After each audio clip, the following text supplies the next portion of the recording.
अम्मावा के देसे पापा बियाही देले रामा अम्मावा चूने पे ठाई देले रामा अम्मावा चूने पे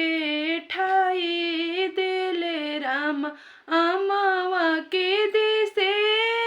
चाचा बियाही देले रामा अम्मावा बिने पे ठाई देले रामा अम्मावा चूने पे ठाई देले रामा घोड़ावा चढ़ल अइले अनजाना दुल्हा रामा धई लेहले दहिना बहिया रामा धई लेहले दहिना बहिया रामा छोड़ी छोड़ी प्रभु जी दहिना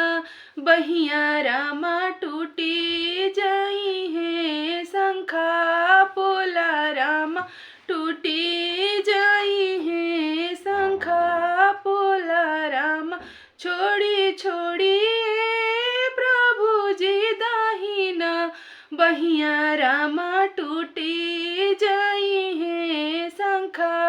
चूड़िया रामा टूटी जाई है शंखा चूड़िया रामा टूटे देहूँ शंखा चूड़िया रामा चल धनिया हमारा देसे रामा चल धनिया हमारा देसे रामा कैसे में चलूं स्वामी जी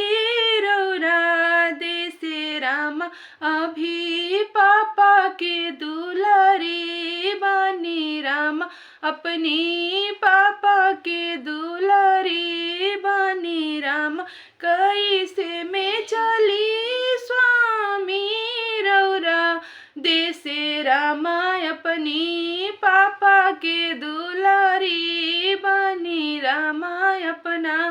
चाचा के दुलारी बानी रामा जब मोरे पापा दी है कन्यादान रामा तब चलबो रौरा देसे रामा तब चलबो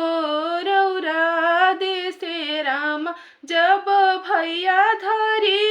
आगी रहे रामा तब चलबो